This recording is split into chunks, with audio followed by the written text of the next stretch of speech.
People see a fairy tale castle, but what truly rose on this mountain was a desperate counterattack against history itself. Neuschwanstein was not born from peace, but from defeat, humiliation, stolen power, and a king being cornered by his own age. Before the white towers pierced the sky, this mountain belonged to knights, ruins, and older powers that held stone with blood. On this slope, power never stayed still. It changed hands, rotted, collapsed, and returned in forms more beautiful, yet more tragic. And when Ludwig II entered this story, he did not just want a castle. He wanted his world back. To understand Neuschwanstein, you have to see it as a battlefield, where fantasy fought reality and reality struck without mercy.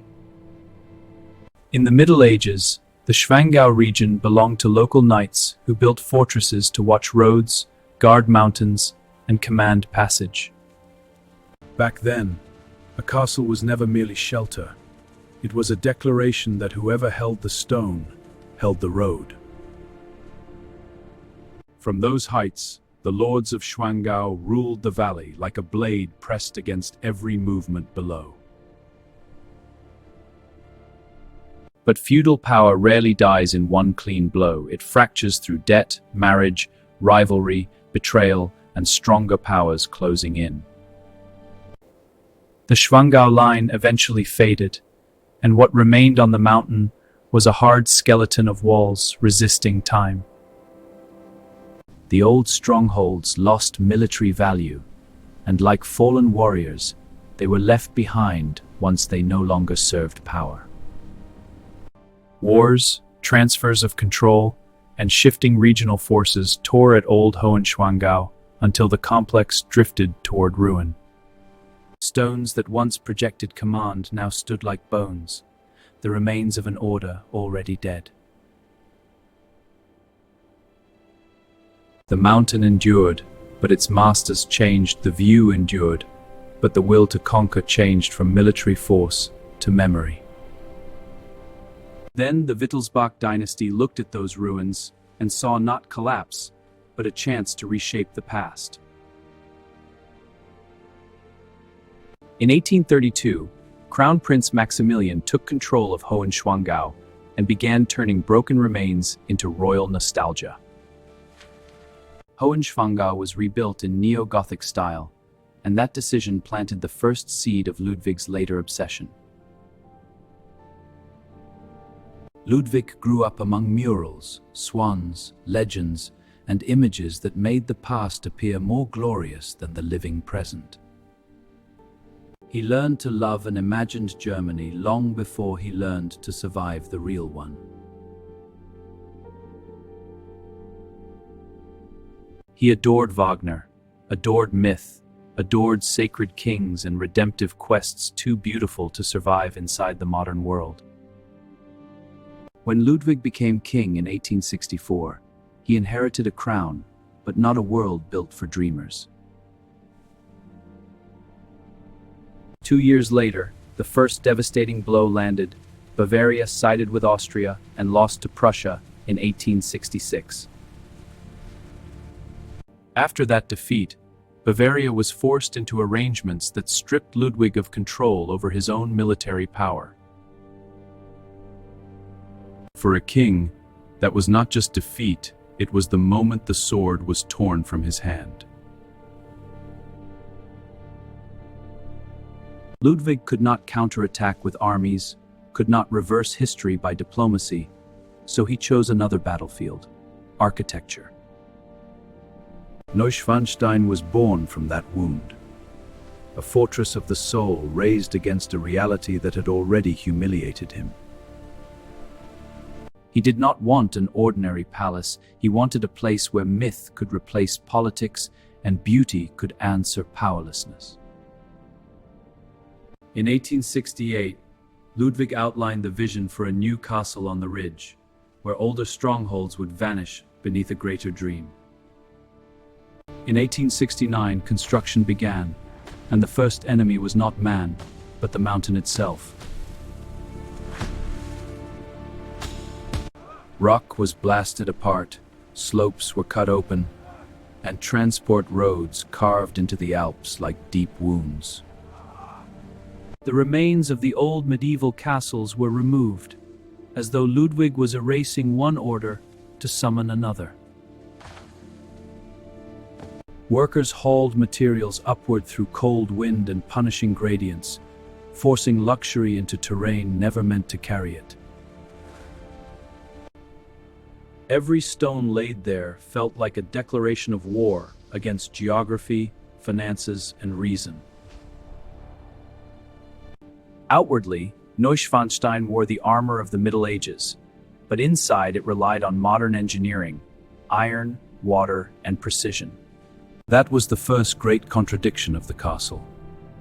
It dressed like the past while standing on the spine of modernity. Ludwig was not merely building walls, he was staging emotion, designing halls and corridors like acts in an opera. The throne hall was imagined as a sacred chamber of kingship, yet the throne itself would never appear. That absence made the place more disturbing than completion ever could, because the center of power was left empty. The Singers' Hall felt like ceremony waiting for an order that would never be given. The more Ludwig built, the more he believed beauty could recover the dignity history had stripped from him. But while the castle rose higher, his real power outside its walls kept shrinking by the day. The state did not see Neuschwanstein as a masterpiece.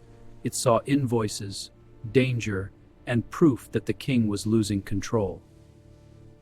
Every new revision, every added detail, every delay pushed the project deeper into financial and political peril.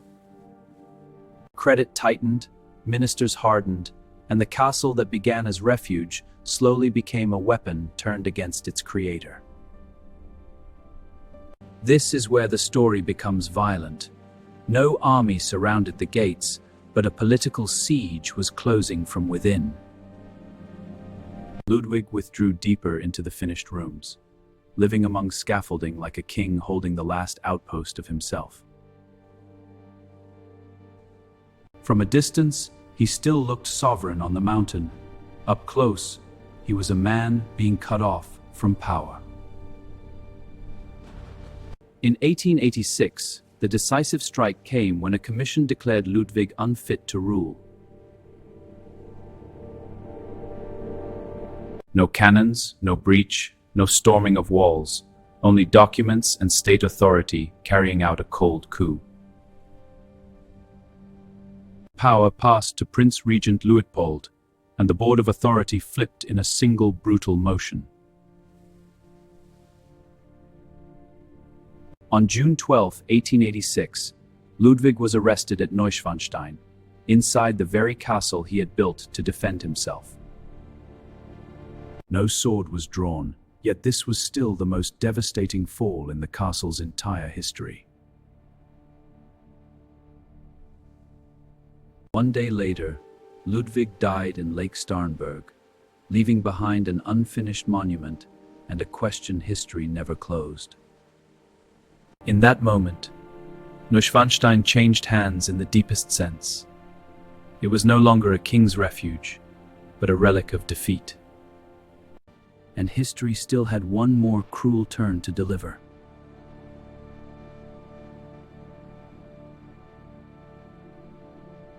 Only weeks after Ludwig's death, the castle opened to paying visitors.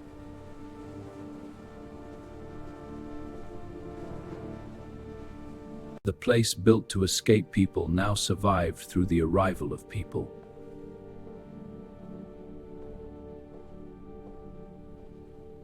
It was a transfer of possession without blood, yet full of bitterness. From absolute privacy to the gaze of the crowd. Rooms created for silence now filled with footsteps, guided voices, and the rhythm of organized entry. This way, please. Stay in line.